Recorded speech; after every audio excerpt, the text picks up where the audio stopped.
ನೀ ತೋರಿಸುವ ನಿನ್ನ ಶ್ರೀಮಂತಿಗೆ ನಾವು ಮೆಟ್ಟು ಬಿಟ್ಟಿರೋ ನನ್ನ ಚಪ್ಪಲಿಗೆ ಸಮಾನ. ನೀನೆಷ್ಟೋ ಹೊಡೆದು ಬಡಿದ್ರು ಸರಿ, ನಿನ್ನಂತವನ ಮಾತಿಗೆ ಹೆದರಿಯವಳಲ್ಲ ಈ ಯಮುನ. ಹಾಗೆ ನನಗೆ ಮಾಡ್ದೆ ನಿಜವಾದ್ರೆ ಈಗಲೇ ಈ ಸಮಾಜದ ಹೆಣ್ಮಕ್ಳು ನಿನ್ನನ್ನು ಒತ್ತು ಸೇರಿಸುತ್ತಿದ್ದಾರೆ. ಸಮಾಜದ ಹೆಣ್ಣುಗಳ ಸಮಾಜ ಇದೊಂದು ಮೂರ್ಖ ಸಮಾಜ ಯಮುನ. ಸಭೆಯೊಳಗೆ ದುಶಾಸನ ದ್ರೌಪದಿಯ ಸೀರೆ ಸೆಳೆಯುವಾಗ ಏಕೆ ಮೂಕಾಗಿ ಕುಳಿತಿತ್ತು ಈ ನಿನ್ನ ಸಮಾಜದ ಜನ? ಭಾನುಮತಿಯ ಗಲ್ಲಕ್ಕೆ ಚಿತ್ರಸೇನ ಗಂಧರ್ವ ತನ್ನ ದಂತಗಳಿಂದ ಮುದ್ರಿಸಿದಾಗ ಏಕೆ ಮೂಕಾಗಿ ಕುಳಿತಿತ್ತು ಈ ನಿನ್ನ ಸಮಾಜದ ಜನ? ಇನ್ನು ಸೀತೆಯನ್ನು ವೇಷ ಬದಲಾಯಿಸಿ ರಾಮನ ಹೊತ್ತೊಯ್ದಾಗ ಏಕೆ ಮೂಕಾಗಿ ಕುಳಿತಿತ್ತು ಈ ನಿನ್ನ ಸಮಾಜದ ಜನ? ಅದಲ್ಲದೆ ವೀರ ಸಿಂಧೂರ ಲಕ್ಷ್ಮಣನ ತಂಗಿಯನ್ನು ಆ ಭೀಮನಗೌಡ ಹೊತ್ತೊಯ್ದು ಶೀಲ ಕಡಿಸಿದಾಗ ಏಕೆ ಮೂಕಾಗಿ ಕುಳಿತಿತ್ತು ಈ ನಿನ್ನ ಸಮಾಜದ ಜನ? ಅಂದಾಗ ನಿನ್ನ ಶೀಲ ಕೀಳಲಿಕ್ಕೆ ನನಗೆ ಯಾವ ಭಯವೂ ಇಲ್ಲ. ಬಾ ಬಿಡೋ ಕೈನ. ಈ ರೀತಿ ನೀಚ ಕೆಲಸ ಮಾಡಿದವರನ್ನ ಅಗ್ನಿಕುಂಡ ಹಾಕಿದ್ದು ಸುಟ್ಟಿದ್ದು ಅಷ್ಟು ಬೇಗ ಬರ್ತೇನು. ಅದರಂತೆ ನಿನಗೂ ಕೂಡ ಬಂದೋಗಿದೆ ಅಗ್ನಿಕುಂಡದಲ್ಲದೆ. ಮಾಡಲ್ಲ ಉಳಿಸಿ ನೋಡಲ್ಲ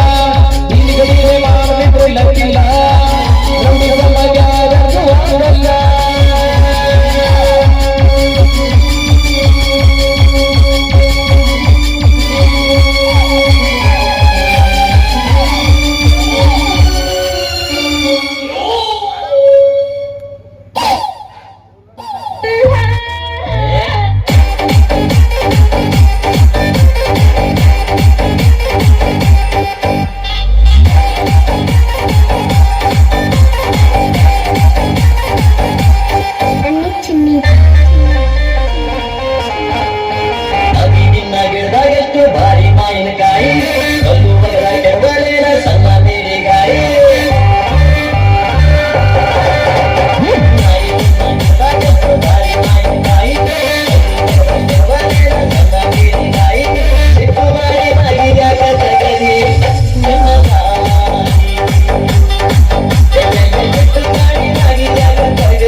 ಗಿಡದಾಗ ತಿಂದು ನೋಡ್ಲೇನ ಹಣ್ಣು ಕಾಯಿ ರುಚಿಯ ನೋಡಿ ಗಿರಿ ಬಿಡಲೇನ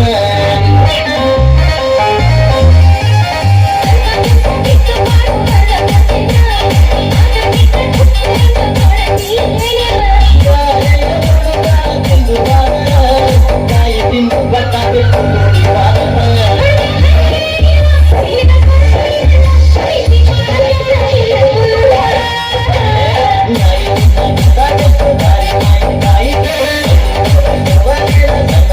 Bye.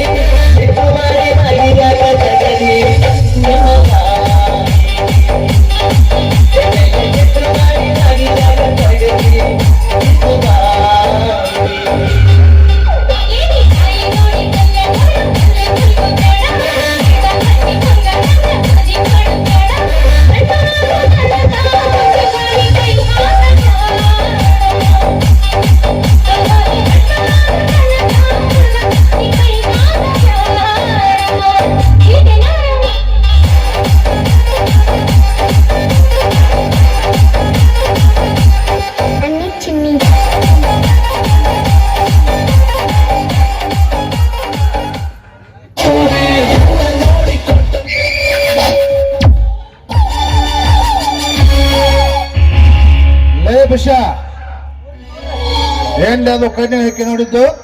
ನಾನ್ ನೋಡಾಕ್ ಬಂದಿದ್ರಿ ಅಪ್ಪ, ಮಾಡಾಕ್ ಬಂದಿಲ್ರಿ. ಬಸ್ಸು ಏನ್ ಅದು ಮಾಡೋದು? ಬೇಚಾಳೋ, ಇಲ್ಲಾಂದ್ರಿಂದ ಕಡ್ದು ಬಿಡ್ತೀನಿ. ಸೀಟಿಗೆ ನೋಡು ಕಾಳಣ್ಣ, ಅವ್ವಾರಿಗೆ ಮೈಯಾಗ ಆರಾಮಿಲ್ಲತ್ತ ಮಣ್ಣಿ ಗೌಡ್ರಿ ಹೇಳಿ ಕಳಿಸಿದ್ರು. ಅದಕ್ಕ ಇವತ್ತ ನೋಡಾಕ ಬಂದಿನ್ರಿ. ಇಂಥ ಸೆಕ್ಸ್ ಫೀಚರ್ ಎಲ್ಲಿ ಸಿಗ್ತಾವ?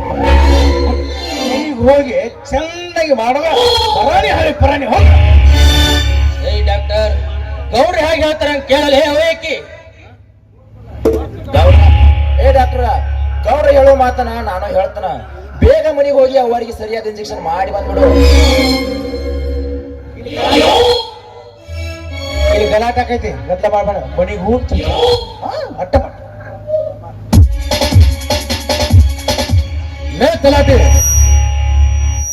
ಇಂಥ ಸಂದರ್ಭದಲ್ಲಿ ಗೊಡ್ಡು ಮಾತನಾಡಿ ದಡ್ಡಿ ಸೇರಬೇಡ ನನ್ನ ಮಗನೇ. ಡಾಕ್ಟರ್ ಒಬ್ನ ಹೋಗ್ಲಿ. ಏ ವಿಷಯ ಒಬ್ನ ಹೋಗು. ನಾನೇ ಒಂದಿಟ್ಟು ಹೋಗ್ತೀನಲ್ರಿ. ಸರಿಯಾಗಿ ನೋಡಿ ಸರಿಯಾಗಿ ಮಾತಾಡಿ ಬರ್ತೀನಿ.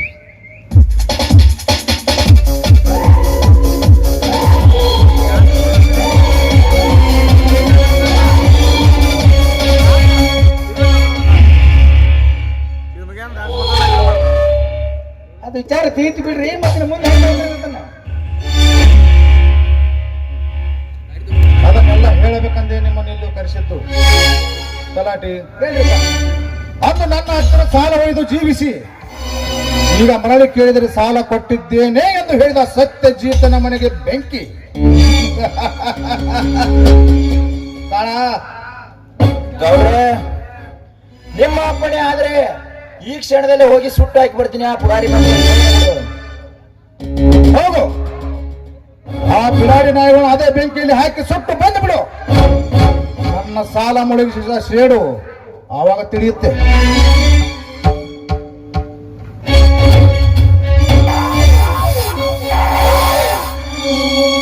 ಸೇಡು ತೀರಿಸಿಕೊಳ್ಳಬೇಕಾದ್ರೆ ಆ ಸತ್ಯಜೀತನ ಹೆಂಡತಿನ ತಂದು ಕಚ್ಚಿ ತಿನ್ನಲೇಬೇಕು ಅಂದಾಗ ಸೇಡು ತೀರುತ್ತದೆ. ಅಂದಾಗ ಬುದ್ಧಿ ಕಲಿಸಿದಂತಾಗ್ತದೆ ಆ ಬಡಪಾಯಿ ನನ್ನ ಮಗನಿಗೆ. ಕರೆ ಐತ್ರಿ ಗೌಡ್ರ, ಅವ್ರ ಆಸ್ತಿ ಸುಟ್ಟು ಸೇರ್ತಿರ್ದಲ್ರಿ, ಆಕಿನ ಎಳ್ಕೊಂಡ್ ಬಂದ್ರ ರೇಪ್ ಮಾಡಿದಾಗ ಆಗತ್ರಿ. ನೋಡ್ರಿ ನಮ್ಮ ತೋಟದ ಐಬಿ ಒಳಗ ಆಕಿನ ಓದ ಬಿಡೋನ್ರಿ. ಇದೊಂದು ಮುಗಿಯೋದ್ರೊಳಗಾಗಿ ಇನ್ನೊಂದು ಉರಿ ಹತ್ತಿ ಉರಿಯುತ್ತಿದೆ ತಲಾಟಿ ನನ್ನ ಹೃದಯದಲ್ಲಿ. ನಾನು ಕಾಲರಿಂದ ದೂರಾಗಿರುವ ಯಮನ ಎಲ್ಲಿದ್ದರೋ ಅವರನ್ನು ಹೊತ್ತು ತಂದು ನನ್ನ ಮಂಚಕ್ಕೆ ಕೂಡಿಸಬೇಕಾಗಿದೆ. ಅಂದಾಗ ಪೂರ್ಣವಾಗುತ್ತದೆ ನನ್ನ ಕಪಟ ನಾಟಕದ ನಾಂದಿ. ಆ ಹಕ್ಕಿ ತಂದ ನಿಮ್ಮ ಕಾಡ್ನ್ಯಾಗ ಬಿಡ್ಲಿಕ್ಕಂದ್ರ ನಾ ಯಾಕ್ರಿ ಕಿರುಸಿಟ್ಟಾಗಿರ್ಬೇಕ್ರಿ? ವ್ಯವಸ್ಥೆ ಮಾಡೇ ಬಿಡ್ತೇನ್ರಿ.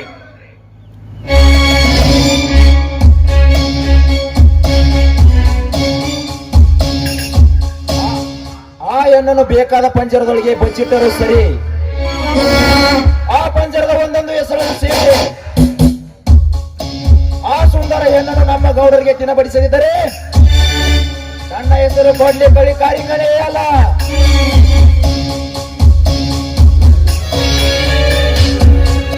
ದೇವ ಚಂದಕೇತು ಮಹಾರಾಜ, ಹೆತ್ತ ತಾಯಿಯನ್ನು ಕಳೆದುಕೊಂಡ ನಿನಗೆ ಇಲ್ಲಿವರೆಗೂ ಹಾಲುಣಿಸಿ ಬೆಳೆಸಿ ಜೋಪಾನ ಮಾಡಿದೆ. ಈಗ ಯಾರ್ದು ಕೈಯಲ್ಲಿ ಕೊಲೆಯಾಗಿ ಹೋದೆಯ ದೇವ. ತಂದೆ, ನೀ ಸತ್ರು ಕೂಡ ಅಣ್ಣನಿದ್ದಾನೆ ಎಂಬ ಹಂಬಲದಿಂದ ಬದುಕಿದೆ. ಆದ್ರೆ ಅಣ್ಣ ಸತ್ತು ಹೋದ, ಮಾಡಿಕೊಂಡ ಗಂಡ ಜೈಲು ಪಾಲಾದ, ಮಾವ ಇದ್ದಾನೆಂಬ ಬದುಕಿದ್ರೆ ಮಾವನು ಕೂಡ ನಮ್ಮನ್ನ ಮನೆ ಬಿಟ್ಟು ಹೊರಗೆ ಬಿಟ್ಟ.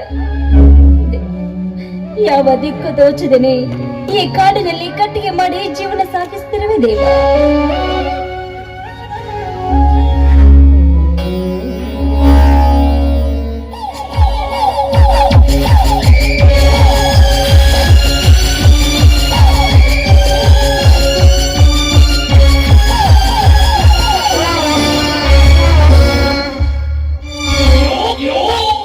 ನಾ ಬಯಸದ ಹೆಣ್ಣು ನನ್ನ ತೋಟದಲ್ಲಿ ಗರಿಬಿಚ್ಚಿ ಹಾಡಿ ಕುಣಿಯುತ್ತದೆ ಅಲ್ಲದೆ ಕಾಳ.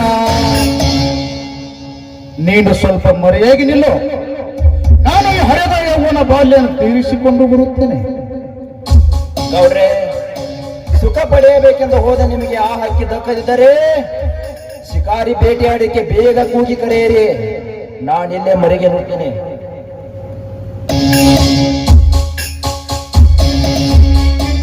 ಯಮುನಾ, ಏ ಯಮುನಾ, ಓಹೋ, ಶ್ರೀಮಂತ ರುದ್ರೇಗೌಡರು ಏನು ಇಲ್ಲಿಗೆ ಬಂದ ಕೆಲಸ? ಮಹತ್ವದ ಕೆಲಸವಿದೆ ಯಮುನಾ, ಮಹತ್ವದ ಕೆಲಸವಿದೆ.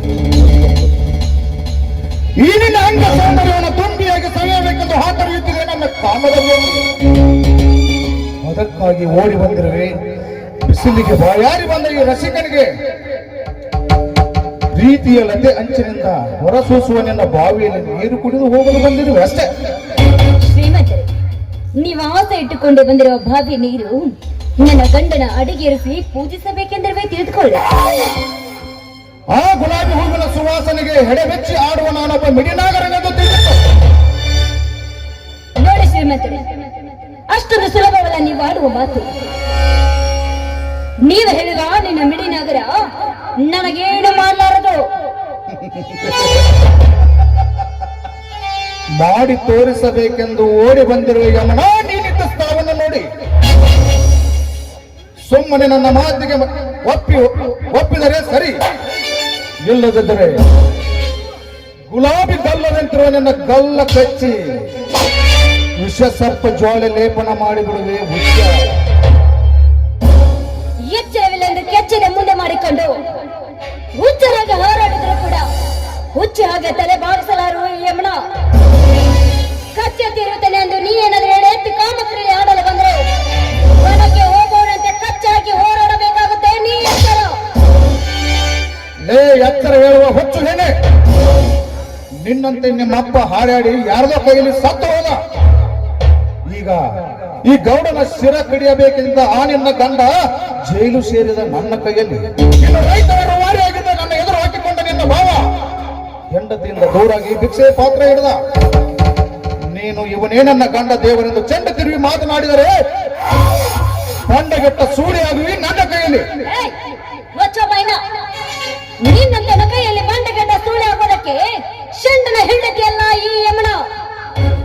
ಹೆಣ್ಣು ಕುರಿಗಳ ಹಾಲನ್ನು ಕುಡಿದು ಗಂಡುಗಲೆ ಪುಂಡಲ್ಲಿ ಹುಲಿಯಾಗಿ ಎನಿಸಿಕೊಂಡಿರುವ ಶಕ್ತಿಯ ಹೆಂಡತಿ ಕಣ ನಾನು. ಅದನ್ನೆಲ್ಲ ತಿಳಿದ ನಾಡ ಅಂತ ಮುಂದೆ ಇಟ್ಟಿದ್ದಾದ್ರೆ ನಿನ್ನ ಚೆಂಡು ತುಂಡಾಗುವುದರಲ್ಲಿ ಸಂದೇಹವೇ ಇಲ್ಲ. ಈ ಪುಂಡ ಪ್ರಚಂಡ ಗೌಡನ ಚೆಂಡು ಹಿಡಿಯಲು ನಿನಗೂ ಸಾಧ್ಯವಿಲ್ಲ, ಆ ನಿನ್ನ ಪುಂಡ ಗಂಡನಿಗೂ ಸಾಧ್ಯವಿಲ್ಲ. 16,000 ಹೆಂಡರನ್ನಾಳುವ ಕೃಷ್ಣನಂತೆ 100 ಜಾತಿ ಹೆಣ್ಣುಗಳನ್ನು ಆಳುವನು ಈ ರುದ್ರೇಗೌಡ. ಕಣ್ಣೆಟ್ಟ ಹೆಣ್ಣನ್ನು ಶೀಲೆಗೆಡಿಸದೆ ಬಿಟ್ಟವನಲ್ಲ ಈ ಛಲದಂಕಮಲ್ಲ. ಬೇಗ ನಿನ್ನ ದೇಹ ಸುಖ ಉಣಬಡಿಸುವ. ದೂರ ಸರಿಯ ಚಂಡಲ ಮನೇಲಿ ಯಾರು ಅಕ್ಕ ತಂಗಿರಿಲ್ವೇನು? ಮಗಳಂತಿರುವ ನನ್ನ ಮೇಲೆ ಕನ್ನ ಹಾಕೋದಕ್ಕೆ ನಾಚ್ಕೊಂಡಿಲ್ವೇನೋ ಹೇಸಿ ಜನ್ಮಕ್ಕೆ. ಮಗಳು ಆ ಬ್ರಹ್ಮ ಈ ಸೃಷ್ಟಿಯನ್ನೇ ನಿರ್ಮಿಸಿದ ಆ ಬ್ರಹ್ಮ ತನ್ನ ಮಗಳಾದ ಸರಸ್ವತಿಯನ್ನೇ ಮದುವೆ ಮಾಡಿಕೊಂಡ. 14 ಲೋಕಕ್ಕೆ ವ್ಯಾಪಿಸಿಕೊಂಡ ಜಗನ್ಮಾತೆ ಹರಿಹರ ಬ್ರಹ್ಮಾದಿಗಳನ್ನು ತೊಟ್ಟಿಲನ್ನು ಹಾಕಿ ತೂಗಿ ಮರಳಿ ಬಂದು ಆ ಮಹೇಶ್ವರನ್ನು ಮದುವೆ ಮಾಡಿಕೊಂಡು. ಅಂದಾಗ ನೀನೊಂದು ನರಪೆತ್ತು ಹೆಣ್ಣು, ನಿನ್ನ ಕೈ ಹಿಡಿಯಲು ನನಗೆ ಯಾವ ಭಯವೂ ಇಲ್ಲ. ಸಿಕ್ಕ ಸಿಕ್ಕ ಪರಸ್ಪರ ಶೀಲವನ್ನು ಸವಿದಂತೆ ಈ ಗಂಡುಳ ಗರತಿಯ ಶೀಲವನ್ನು ಸವಿಯಲು ಬಂದ್ರೆ ನಿನ್ನನ್ನು ಸುಮ್ಮನೆ ಬಿಡೋದಿಲ್ಲ ಈ ನಿಜ ಗರತಿ ಭಾರತಿ. ನಿಜ ಗರತಿ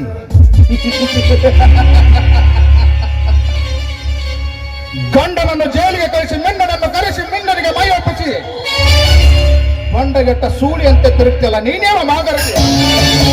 ಅದು ಅಲ್ಲದೆ ಗಂಡನಿಂದ ಸಿಕ್ಕ ಹಾಗೆ ಸಾಲ ಮಾಡಿಸಿ ಕಣ್ಣು ಕಿಳಿಸಿ ಭಿಕ್ಷೆ ಹಿಡಿದು ಮಿನ್ನನ ಕೈ ಹಿಡಿದು ತಿರುಗ್ತಾಳಲ್ಲ ನಿನ್ನ ಅಕ್ಕ, ಅವಳು ಯಾವ ಮಾಗರ್ತಿಗೆ? ಗೌಡ, ಮಾಡುವೆಲ್ಲ ಏಸಿ ಕೃತ್ಯವನ್ನು ಮಾಡಿ ಮತ್ತೆ ನನ್ನ ಹೊಟ್ಟಿಗೆ ಉರಿಯುವಾಗ ಮಾತಾಡ್ತಿರುವ ನಿನ್ನಂತವನ ಮೆಟ್ಟಿಲಿನ ಹೊಡಿತೀನಿ. ಎಚ್ಚರ.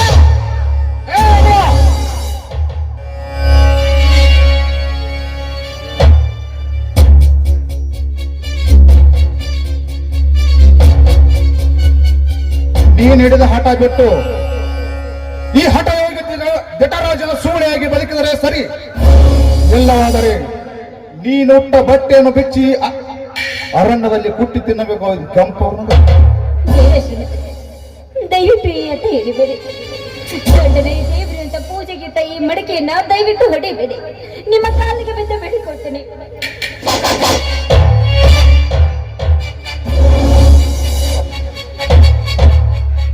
ನೀನೆಷ್ಟು ಬಿಕ್ಕಿ ಬಿಕ್ಕಿ ಕಣ್ಣೀರಿಟ್ಟರು ಕೈ ಬಿಡುವನಲ್ಲ ಈ ರುದ್ರೇಗೌಡ. ಸುಮ್ಮನೆ ಒಪ್ಪಿಕೊಂಡು ನನ್ನನ್ನು ಸೇರಿದರೆ ಸರಿ. ಈ ಶ್ರೀಮಂತನ ಸತಿಯಾಗಿ ಬಾಳು ಈ ಸಮಾಜದಲ್ಲಿ. ಏ ಶ್ರೀಮಂತ, ನೀ ತೋರಿಸುವ ನಿನ್ನ ಶ್ರೀಮಂತಿಗೆ ನಾವು ಮೆಟ್ಟು ಬಿಟ್ಟಿರೋ ನನ್ನ ಚಪ್ಪಲಿಗೆ ಸಮಾನ. ನೀನೆಷ್ಟೋ ಹೊಡೆದು ಬಡಿದ್ರು ಸರಿ, ನಿನ್ನಂತವನ ಮಾತಿಗೆ ಹೆದರಿಯವಲ್ಲ ಈ ಯಮುನ. ಹಾಗೆ ನನಗೆ ಮಾಡ್ದೆ ನಿಜವಾದ್ರೆ ಈಗಲೇ ಈ ಸಮಾಜದ ಹೆಣ್ಮಕ್ಳು ನಿನ್ನನ್ನು ಒಟ್ಟು ಜಾರಿಸುತ್ತಿದ್ದಾರೆ. ಸಮಾಜದ ಹೆಣ್ಣುಗಳ ಸಮಾಜ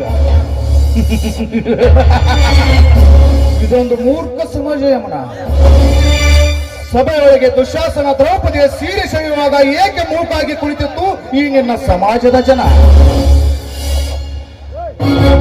ಭಾರತೀಯ ಗಲ್ಲಕ್ಕೆ ಚಿತ್ರಸೇನ ಗಂಧರ್ವ ತನ್ನ ದಂತಗಳಿಂದ ಮುದ್ರಿಸಿದಾಗ ಏಕೆ ಮೂಕಾಗಿ ಕುಳಿತಿತ್ತು ಈ ನಿನ್ನ ಸಮಾಜದ ಜನ? ಇನ್ನು ಸೀತೆಯನ್ನು ವೇಷ ಬದಲಾಯಿಸಿ ರಾವಣ ಹೊತ್ತೊಯ್ದಾಗ ಏಕೆ ಮೂಕಾಗಿ ಕುಳಿತಿತ್ತು ಈ ನಿನ್ನ ಸಮಾಜದ ಜನ? ಅದಲ್ಲದೆ ವೀರ ಸಿಂಧೂರ ಲಕ್ಷ್ಮಣನ ತಂಗಿಯನ್ನು ಆ ಭೀಮನಗೌಡ ಹೊತ್ತೊಯ್ದು ಶೀಲ ಕಡಿಸಿದಾಗ ಏಕೆ ಮೂಕಾಗಿ ಕುಳಿತಿತ್ತು ಈ ನಿನ್ನ ಸಮಾಜದ ಜನ? ಅಂದಾಗ ನಿನ್ನ ಶೀಲ ಕೀಳಲಿಕ್ಕೆ ನನಗೆ ಯಾವ ಭಯವೂ ಇಲ್ಲ. ಬಿಡ ಕೈನ. ಈ ರೀತಿ ನೀಚ ಕೆಲಸ ಮಾಡಿದವರನ್ನ ಅಗ್ನಿಕುಂಡ ಹಾಕಿದ್ದು ಸುಟ್ಟಿದ್ದು ಅಷ್ಟು ಬೇಗ ಬರ್ತೇನು. ಅದರಂತೆ ನಿನಗೂ ಕೂಡ ಬಂದೋಗಿದೆ ಅಗ್ನಿಕುಂಡದಲ್ಲದೆ. ಯಮನ, ಈ ಕಾಲು ಕೆದರದ ಹುಲಿ ಎದರೆ ನಿಂತಿದೆ ಅಂದಮೇಲೆ ಈ ನಿನ್ನ ಮೃದು ಶರೀರವನ್ನು ಕೆಡಸದೇ ಬಿಡಲಾರ.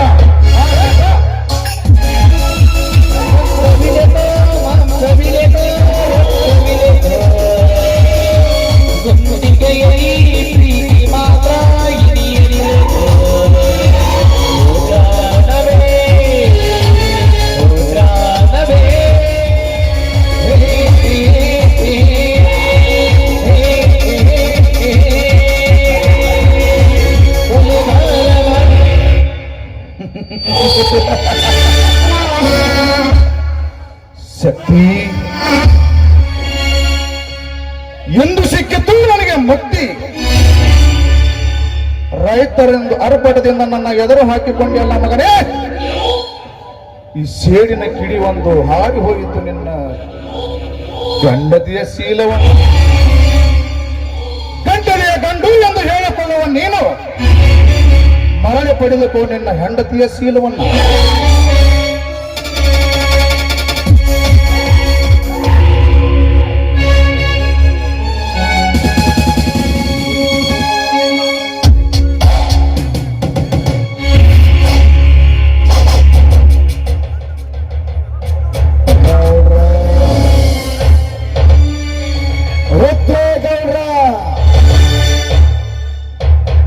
ನನ್ನ ಹತ್ರ ದೊಡ್ಡ ನಾನೊಬ್ಬ ಈ ಭಾಗದ ದೊಡ್ಡ ಅಧಿಕಾರಿ ಅಂತ ಮೇಲಾಗತ್ತೀರಲ್ಲ, ನಿನ್ನ ದೊಡ್ಡದನಕ್ಕೆ ಇವತ್ತು ಕೊನೆ ಆಗ್ತಾ ಇದೆ.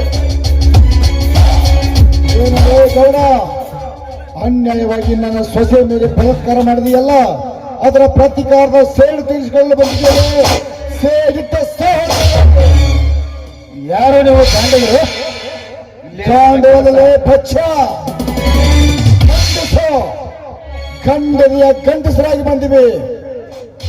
ಮಾತಾಡಲೆ ಹುಲಿಗಳ ಕೈಯಲ್ಲಿ ಇರಿಸಿಕ್ಕಂತಾಗಿದೆ ನಿಮ್ಮ ಜೀವನ. ಅಮ್ಮ ಏನ್ ಹೇಳಕತ್ತೆ? ಕೆಡವಲೆ ಕೋಣಾನ, ಕತ್ತರಿಸಲೇ ರುಂಡಾನ. ಶಿವಶಕ್ತಿಯವರೇ, ಇಲ್ಲಿವರೆಗೆ ನಾವು ಮಾಡಿದ್ದು ತಪ್ಪಾಗಿದೆ. ತಪ್ಪಾಯ್ತು ಅನ್ನೋಕ ಹೊತ್ತಿಗೆ ಸಗಣಿ ತಪ್ಪು ಮಾಡುವಾಗ ಏನೋ ಒಂದು ಮಾಡಿದೀವಿ. ಶಿವಶಕ್ತಿಯವರೇ, ಬಿಡ್ತೀರೋ ಇಲ್ಲ ನಿಮ್ದೇ ಹೇಳ್ತಿರೋ? ಸಾಯಿಸ್ತೇವೆ. ನೀವು ಸತ್ರನೇ ಮುಕ್ತಿ, ನೀವು ಸತ್ರನೇ ಅನ್ಯಾಯ ಅಳಿತೈತಿ, ನೀವು ಸತ್ರೆ ಅಧರ್ಮ ಅಳಿತೈತೆ, ನೀವು ಸತ್ರೆ ಅಸತ್ಯ ಸತ್ಯ ಅಳಿತೈತೆ. ಸತ್ಯ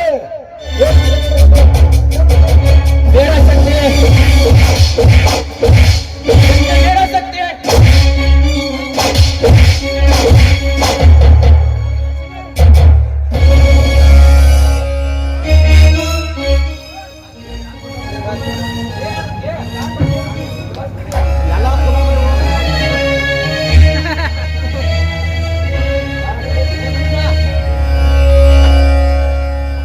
ಈ ಸಂದರ್ಭದಲ್ಲಿ ಅಧರ್ಮ ಅಳಿಯಿತು, ಧರ್ಮ ಉಳಿಯಿತು, ಅಸತ್ಯ ಅಳಿಯಿತು, ಸತ್ಯ ಉಳಿಯಿತು.